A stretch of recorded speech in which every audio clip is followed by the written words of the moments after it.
Hello बच्चों, स्वागत है आपका मेरे इस ऑनलाइन क्लास में। आज हम पढ़ेंगे कक्षा 12 का संस्कृत खंड से लिया गया पाठ पंचशील सिद्धांतः। बच्चों, पंचशील सिद्धांता में महात्मा बुद्ध ने जो संसार को 5 सूत्र दिए थे उनका वर्णन किया गया है। वो 5 सूत्र कौन से हैं? वो हैं अहिंसा, सच बोलना, चोरी ना करना, लापरवाही ना करना और ब्रह्मचर्य अर्थात अपनी इंद्रियों को नियंत्रित करना। उनका कहना था कि यदि हम अपने जीवन में इन 5 सूत्रों को ले आएँ, 5 सिद्धांतों का पालन करने लग जाएं, तो संपूर्ण संसार का और हमारा कल्याण हो सकता है। राजनीति के क्षेत्र में भी अगर हमें स्वच्छता लानी है तो इन 5 सिद्धांतों को हमें लाना पड़ेगा। राजनीति में इन 5 सूत्रों को पंचशील सिद्धांत के नाम से जाना जाता है। भारत के प्रथम प्रधानमंत्री जवाहरलाल नेहरू जी ने राजनीति में इन 5 सिद्धांतों का प्रतिपादन किया था। आज यदि विश्व के सभी राष्ट्र आपस में मैत्रीपूर्ण संबंध बनाना चाहते हैं तो इन 5 सिद्धांतों को वो महत्व देते हैं, क्योंकि इन 5 सिद्धांतों का अनुसरण करके ही व्यक्ति का, समाज का, देश का और संपूर्ण विश्व का कल्याण हो सकता है। तो चलिए बच्चों, पढ़ते हैं पाठ पंचशील सिद्धांतः।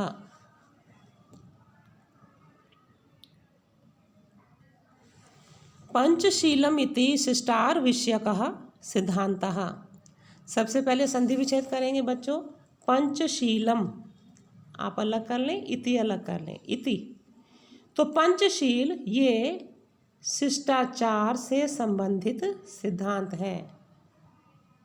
महात्मा गौतम बुद्ध एतान पंचा अपि सिद्धांतान पंचशीलम इति नामना स्वशिष्यान् शास्तिसम। महात्मा गौतम बुद्ध एतान इन पंचा अपि 5 ही सिद्धांतों का पंचशील इस नाम से स्वशिष्यान अपने शिष्यों को शास्तिसम उपदेश दिया करते थे। अतएव अयम, एवायम शब्द है, एव अलग अयम अलग। अतएव मैंने इसलिए ही, अयम मैंने यह शब्द, अधुना अपि, अधुना का अर्थ है आज, अपि मैंने भी, आज भी, तथैव तथा एव वैसे ही, स्वीकृतः स्वीकार किया गया है, इसलिए ही यह शब्द आज भी वैसे ही स्वीकार किया गया है। इमे सिद्धांता क्रमेण एवं अस्ति, ये सिद्धांत क्रम से, एवं मैंने इस प्रकार, संति मैंने है, तो ये सिद्धांत क्रम से इस प्रकार है। कौन कौन से सिद्धांत हैं जो क्रम से हैं इस प्रकार से? वो है सबसे पहला अहिंसा, दूसरा है सत्य, तीसरा है अस्त्यम, अस्त्यम का अर्थ है चोरी ना करना, अप्रमाद असावधान ना होना या लापरवाही ना करना, और ब्रह्मचर्य 5वां, ब्रह्मचर्य अर्थात अपनी सभी इंद्रियों को नियंत्रण में रखना। एक बार पुनः देख लें बच्चों। पंचशील ये शिष्टाचार से संबंधित सिद्धांत है। महात्मा गौतम बुद्ध इन 5 सिद्धांतों का पंचशील के नाम से अपने शिष्यों को उपदेश दिया करते थे, इसलिए ही यह शब्द आज भी वैसे ही स्वीकार किया गया है। ये सिद्धांत क्रम से इस प्रकार है। अहिंसा अर्थात किसी के प्रति हिंसा ना करना, सत्यम सत्य बोलना, अस्त्यम चोरी ना करना, अप्रमाद असावधान ना होना, और ब्रह्मचर्य। तो ये 5 सिद्धांत हैं बच्चों। इसमें आप ये भी देख लें कहाँ पे कौन सी विभक्ति और कौन सा वचन प्रयुक्त हुआ है, ताकि आपको विभक्ति और वचन की भी तैयारी होती रहे। जैसे बच्चों आप देखिए, एतान सिद्धांत, ये आपका द्वितीय विभक्ति बहुवचन है, और क्रमेण इसमें तृतीया विभक्ति एक वचन है। अधुना तृतीया विभक्ति एक वचन है। नामना तृतीया विभक्ति एक वचन। स्वशिष्यान द्वितीय विभक्ति बहुवचन। तो ये भी आप थोड़ा सा ध्यान रखेंगे ताकि आपके विभक्ति वचन का 2 नंबर का क्वेश्चन भी तैयार होता रहे। चलिए बच्चों बढ़ते हैं आगे।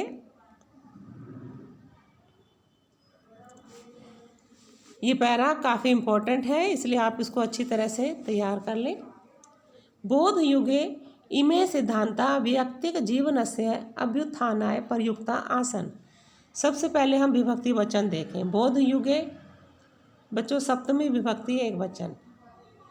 इमे सिद्धांतः प्रथमा विभक्ति एक वचन बहुवचन। व्यक्तिक जीवनस्य षष्ठी विभक्ति एक वचन। अभ्युत्थानाय आय शब्द लगा है चतुर्थी विभक्ति एक वचन। तो इसमें पंचमी सप्तमी विभक्ति लगाएंगे बोध युग में, तो में लगाओगे में कारक। बोध युग में ये सिद्धांत व्यक्तिगत जीवन के उत्थान के लिए या उन्नति के लिए प्रयुक्त होते थे। आसन मैंने थे। परम अध्यय परम किंतु अध्यय मैंने आज।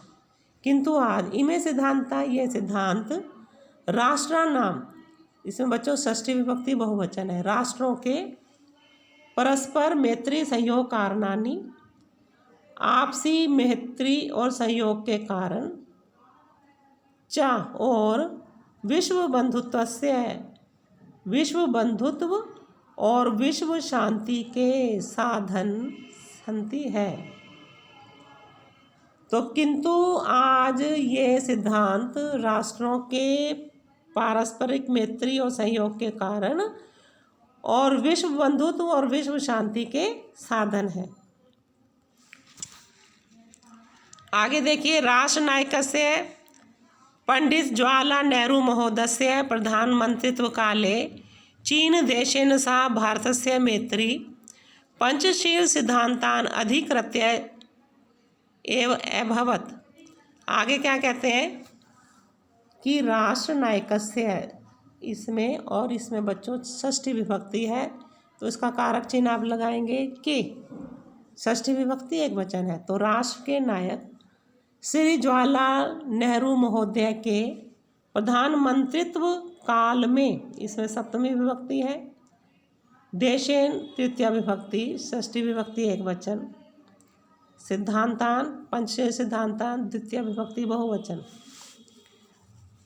देखिए, राष्ट्र नायक श्री जवाहरलाल नेहरू महोदय के प्रधानमंत्रित्व काल में चीन देश के साथ भारत की मित्रता पंचशील सिद्धांतों को मानकर या पंचशील सिद्धांतों के आधार पर ही हुई थी।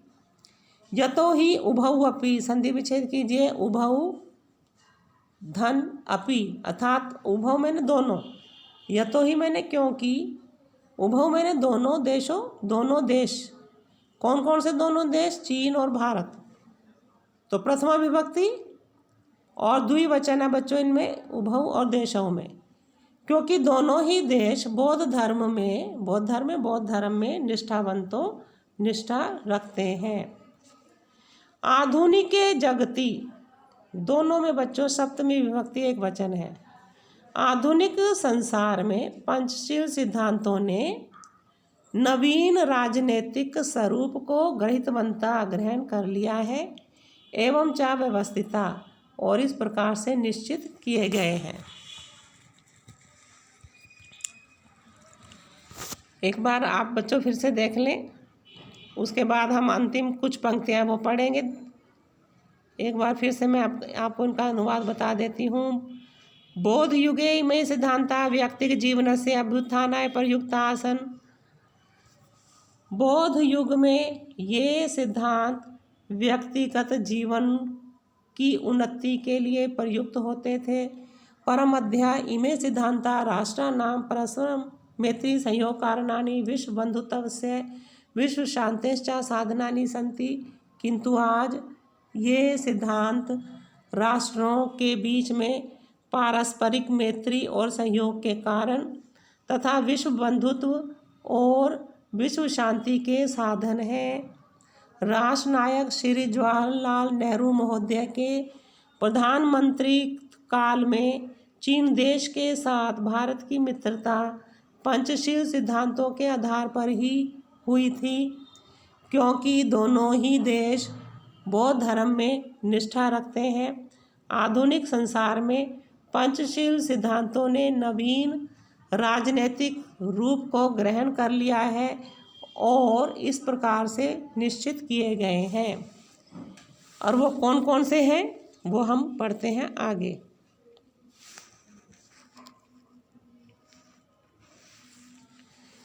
किमपि राष्ट्रम कस्य च अन्यस्य।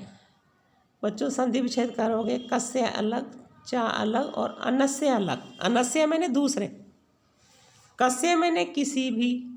इसमें आप देखिए छठी विभक्ति है, कस्य अन्यस्य राष्ट्रस्य। आंतरिकेषु विशेषु, इन दोनों में सप्तमी विभक्ति एक वचन है, तो आप इसमें कारक चिन्ह लगाएंगे में, इसमें लगाएंगे के। तो पहला क्या है, और व्याघात मैंने हस्तक्षेप करना या बाधा करना।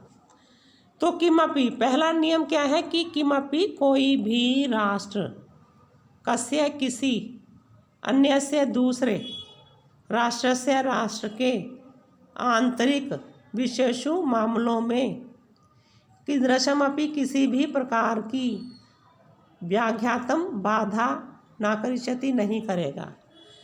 तो कोई भी राष्ट्र किसी दूसरे राष्ट्र के आंतरिक मामलों में बाधा नहीं करेगा या हस्तक्षेप नहीं करेगा। दूसरा सिद्धांत क्या है, प्रत्येक राष्ट्रम परस्परम प्रभुसत्तां प्रादेशिक अखंडतां च समानिष्यति। प्रत्येक राष्ट्र आपसी प्रभुसत्ता का, पारस्परिक प्रभुसत्ता का च और प्रादेशिक अखंडता का सम्मान करेगा। ये दूसरा नियम है। तीसरा सिद्धांत या नियम क्या है कि प्रत्येक राष्ट्रम परस्परम समानतां व्यभिष्यति। प्रत्येक राष्ट्र आपस में समानता का व्यवहार करेगा। चौथा सिद्धांत क्या है कि किमपि राष्ट्रम अपने न आक्रष्यन्ते, न अलग कर लोगे, आक्रष्यन्ते मैंने आक्रमण, ना मैंने नहीं करेगा। तो कोई भी राष्ट्र दूसरे राष्ट्र पर आक्रमण नहीं करेगा, अप्रेन मैंने दूसरा। और पांचवा सिद्धांत क्या है, पहले सर्वाण्यपि, इसका संधि विच्छेद करोगे, सर्वाणी धन अपि। सर्वाणी सारे, राष्ट्राणी मैंने राष्ट्र, द्वितीय विभक्ति बहुवचन है बच्चों, सभी राष्ट्र, प्रथमा विभक्ति बहुवचन। सभी राष्ट्र मिथम परस्पर आपस में स्व अपनी अपनी प्रभुसत्ता की शांति से रक्षिष्यन्ति रक्षा करेंगे। शांत्या में तृतीय विभक्ति एक वचन है।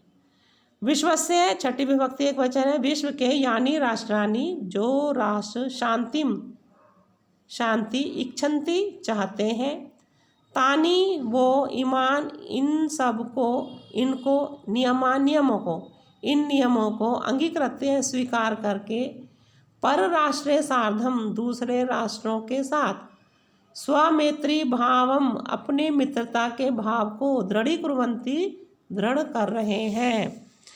तो विश्व के जो राष्ट्र शांति चाहते हैं वो इन नियमों को स्वीकार करके दूसरे राष्ट्रों के साथ अपनी मित्रता के भाव को दृढ़ कर रहे हैं।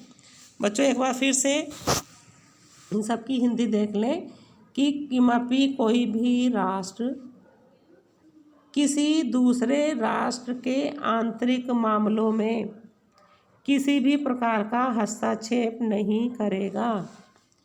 प्रत्येक राष्ट्र आपस में या परस्पर प्रभुसत्ता का और प्रादेशिक अखंडता का सम्मान करेगा। प्रत्येक राष्ट्र परस्पर समानता का व्यवहार करेगा। कोई भी राष्ट्र किसी दूसरे के ऊपर आक्रमण नहीं करेगा।